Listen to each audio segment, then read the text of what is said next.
Assalamualaikum warahmatullahi wabarakatuh. Ketemu lagi dengan saya Cecep Iwan di channel YouTube ini.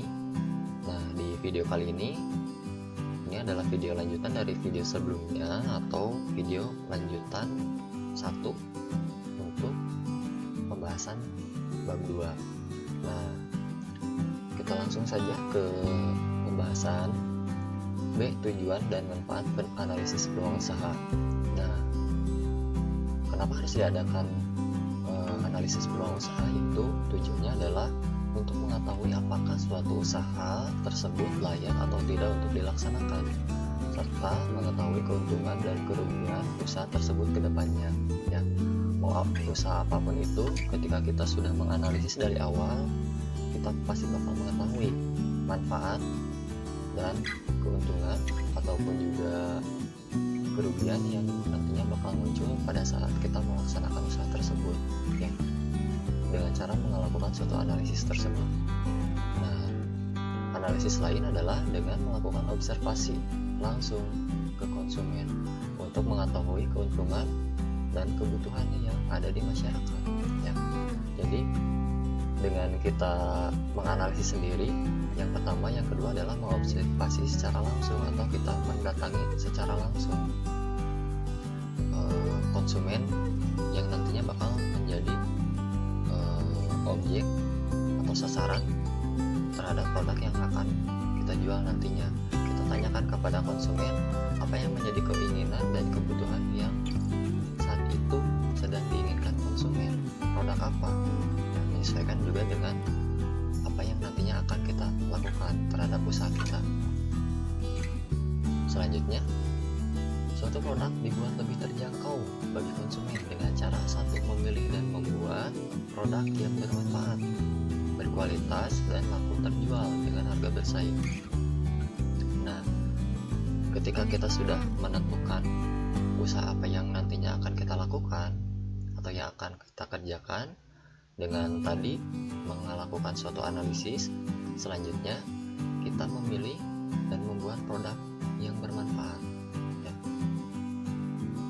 berkualitas dan laku terjual dengan harga bersaing. Nah, ketika produk tersebut atau produk yang nantinya kita akan keluarkan ini sudah sama atau sudah ada di pasaran, atau kita ikut bersaing dengan produk orang lain, nah kita membuat lebih beda, yaitu dengan kualitas dan juga dengan harga yang bersaing. Harga bersaing di sini adalah harga yang memang bukan berarti kita menjual dengan tidak ada keuntungan, tidak, tetapi kita menjual dengan harga yang memang bersaing, dalam artian harganya mungkin kita bisa lebih murah, namun tetap kita dapat keuntungan juga. Contoh, misalkan ketika satu tempat menjual produk atau bakso lah contohnya, ya, ketika kita akan berjualan bakso, nah sementara orang lain menjual bakso dengan harga 10.000 per satu porsinya, nah kita menjual dengan harga 9.000 per porsinya, misalkan seperti itu. Nah, dengan artian dalam catatan harga tersebut kita masih punya keuntungan meskipun cuma hanya sedikit, seperti itu. Dengan maksud dan tujuan kita menarik konsumen dengan harga yang kita tawarkan lebih murah daripada tempat orang lain dengan produk yang sejenis, seperti itu. Dengan catatan juga kualitasnya pun tidak kalah, ya, tidak kalah dengan produk orang lain, seperti itu. Yang kedua, membuat desain baru dengan harga terjangkau. Nah, desain baru di sini adalah suatu produk yang memang mempunyai ciri khas, ya. Ketika orang lain tadi berjualan baksonya dengan standar-standar saja, nah kita buat lebih berbeda dengan cara membuat suatu hasil karya yang memang menjadi pembeda dari produk yang orang lain jual. Contoh, membuat bakso beranak, nah itu kan menjadi suatu pembeda. Terus bakso tulang sumsum misalkan, atau bakso apalah yang menjadi pembeda daripada produk yang lainnya. Itu adalah poin nomor 2, membuat desain baru dengan harga yang lebih terjangkau. Nah, desain baru di sini juga disertai juga dengan harga yang memang terjangkau. Contoh tadi membuat bakso beranak, ya tetap harganya tidak lebih mahal daripada produk milik orang lain, seperti itu. Yang ketiga, membuat produk lebih cepat terjual dan murah. Ya. Nah, membuat produk lebih cepat terjual di sini adalah kita mencoba mempromosikan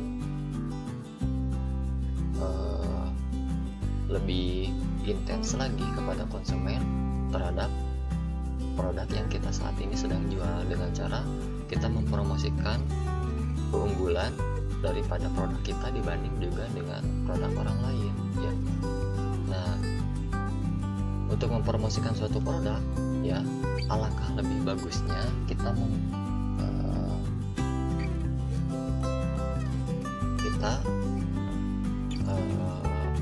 menawarkan suatu keunggulan, ya, yang kita miliki, yang produk kita miliki, dibanding juga dengan produk yang orang lain jual. Bukan berarti kita menjelek-jelekan produk pesaing, tidak, tetapi kita lebih mengedepankan keunggulan yang kita miliki saja, ya. Jangan sampai kita menjelek-jelekan produk milik orang lain, ya, seperti itu. Yang keempat, memilih dan menentukan wilayah pemasaran yang lebih menguntungkan. Nah, ini adalah segmentasi pasar, ya, maksudnya ke segmentasi pasar di mana kita memilih suatu tempat yang lebih menguntungkan. Contoh, ketika seorang penjual selimut, ya, apakah dia lebih memilih tempat yang notabene-nya daerah panas atau daerah dingin? Pasti bakal lebih memilih tempat yang notabene-nya atau memiliki iklim yang lebih dingin dibanding suatu tempat yang memiliki iklim lebih panas atau cuaca yang lebih panas di perkotaan misalkan, ya. Bukan berarti tidak akan ada yang membeli, tidak, tetapi mungkin hanya mungkin hanya sebagian kecil saja yang lebih membutuhkan produk tersebut, karena memang cuacanya yang lebih panas, ya. Nah, dibandingkan kita menjual di tempat yang lebih dingin, pasti bakal orang lebih membutuhkan produk tersebut, seperti itu. Begitupun tadi si tukang bakso, ya, di mana tempat yang lebih menguntungkan untuk menjual produk ini. Nah, begitupun nanti kalian ketika sudah menentukan suatu produk yang nantinya bakal dijual, tentunya harus menentukan juga tempatnya yang lebih strategis, yang lebih menguntungkan itu di mana, ya, seperti itu, ya. Ketika kita membuka fotokopian, ya, alangkah lebih bagusnya di tempat-tempat yang dekat perkantoran, dekat sekolah, nah, seperti itu. Oke, selanjutnya C, metode pendekatan analisis peluang usaha. Nah, untuk mengembangkan ide atau gagasan tentang peluang usaha, kita harus berpikir secara yang pertama positif, ya. Jadi analisis peluang usaha ini nanti bakal muncul, ya, atau bakal tercipta dengan adanya suatu pengembangan ide atau gagasan, ya. Jadi seorang wirausahawan harus mampu berpikir secara positif, yang pertama. Nah, positif di sini adalah kita mengarahkan kepada hal-hal yang memang mempermudah dan bermanfaat, ya. Yang kedua, berpikir secara kreatif, ya. Kita mencoba untuk mengarahkan kepada hal-hal yang memang tepat tertarik akan produk kita, ya. Yang ketiga, berpikir secara inovatif adalah kita mengarahkan kepada penciptaan produk yang berguna di masyarakat. Yang keempat, berpikir secara inisiatif adalah langsung bergerak dan jangan ditunda lagi. Ya. Selanjutnya, berpikir secara fleksibel adalah sesuaikan dengan perubahan yang terjadi. Yang keenam, responsif dapat selalu mengikuti perkembangan yang terjadi. Ya, jadi responsif ini adalah kita peka terhadap perubahan yang terjadi. Kalau tadi fleksibel, kita menyesuaikan ya dengan perubahan yang terjadi. Kalau responsif ini lebih kepada kepekaan atau kita lebih up to date terhadap perubahan yang terjadi tersebut. Nah, kalau inisiatif, langsung ditindaklanjuti dengan ditunda lagi ketika ide atau gagasan tersebut adalah suatu ide atau gagasan yang memang positif. Inovatif ini lebih kepada suatu penciptaan. Kreatif adalah suatu hal yang memang menjadi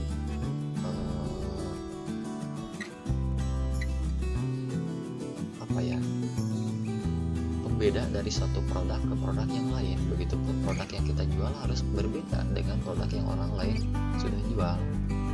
Ya, positif adalah suatu hal yang memang bermanfaat atau lebih berguna dibanding dengan produk milik orang lain. Selanjutnya,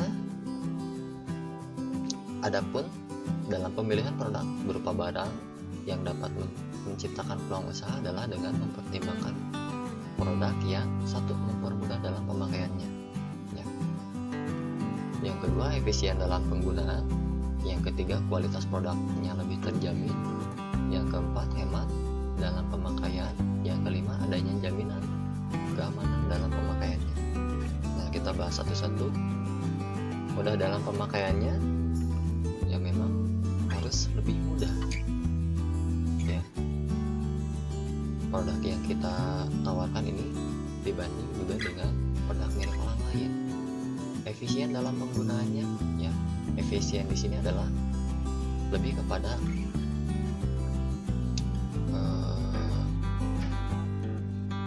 hemat atau lebih kepada biaya yang lebih sedikit. Ya, efisien di sini adalah pembiayaan atau harga yang kita tawarkan lebih murah, seperti itu. Kualitas produknya lebih terjamin. Ya, yang jelas kualitas di sini adalah suatu hal yang memang menjadi penting, karena memang ketika kualitas yang kita tawarkan ini di bawah dari standar, ya otomatis orang-orang pun bakal mempertimbangkan kembali untuk membeli produk yang kita tawarkan di sini. Ya. Yang keempat, hemat dalam pemakaiannya, dalam artian tidak satu kali pakai. Kita menjual suatu produk, orang lain membeli, tidak langsung satu kali habis, ya seperti itu. Jadi harus hemat dalam pemakaiannya. Yang kelima, adanya jaminan keamanan dalam pemakaiannya. Nah, jelas kita sebagai seorang penjual harus bisa menjamin terhadap produk yang kita tawarkan apabila dikonsumsi oleh masyarakat, oleh konsumen, ya. Dengan cara kita produk yang kita tawarkan ini ada BPOM-nya, ada label halalnya, dan juga ada keterangan expiry-nya. Dengan adanya hal-hal tersebut, minimal kita atau konsumen ada tercipta suatu kepastian daripada jaminan mengkonsumsi produk yang kita tawarkan tersebut. Nah, selanjutnya pemetaan analisis produk dapat diberi jelas dan dikelompokkan sebagai berikut. Yang pertama, produk yang mampu mempermudah pekerjaan di rumah. Contoh, pompa air, kompor gas, rice cooker, dan lain-lain. Yang kedua, produk yang mampu mempermudah pekerjaan di luar rumah. Contohnya kendaraan bermotor, terus tas, payung, dan lain-lain. Ya, jadi produk-produk ini adalah produk yang memang biasanya kita gunakan untuk mempermudah pekerjaan ketika kita berada di luar rumah. Selanjutnya, produk lain yang dibutuhkan tanpa mengenal tempat. Contoh, air dalam kemasan, makeup, obat, dan lain-lain. Jadi, pemetaan analisis produk ini dibedakan menjadi 3. 1. Mempermudah di dalam rumah, di luar rumah, dan 3 adalah produk yang memang mempermudah atau yang kita butuhkan tanpa mengenal tempat, seperti itu. Nah, tinggal kita tentukan produk yang nantinya kita jual, produk yang nantinya kita akan jual masuknya ke kategori yang mana ya. Ketika masuknya ke kategori yang pertama ya, berarti kita harus mencoba menawarkan dari rumah ke rumah ya, karena memang dimanfaatkannya untuk di rumah. Beda halnya apabila kategori produk yang nantinya kita akan jual masuk ke kategori yang nomor 2 atau nomor 3. Nah, kalau kategori nomor 2 dan nomor 3 ini bebas ya. Kita tidak harus dari rumah ke rumah untuk menawarkannya ya, jadi karena memang dipakainya di luar rumah ya. Seperti itu. Yang selanjutnya, metode yang sering digunakan dalam analisis peluang usaha itu ada 3 yang paling banyak digunakan. Yang pertama, analisis SWOT ya. Yang kedua, analisis 5W dan 1H. Yang ketiga, studi kelayakan usaha. Nah, untuk video pembahasan dari masing-masing analisis ini ya, kita akan nanti coba bahas di video selanjutnya. Untuk saat ini sampai sini dulu. Nah, kalau nanti ada pertanyaan boleh ditanyakan di kolom komentar. Terima kasih sudah simak video ini sampai akhir. Assalamualaikum warahmatullahi wabarakatuh.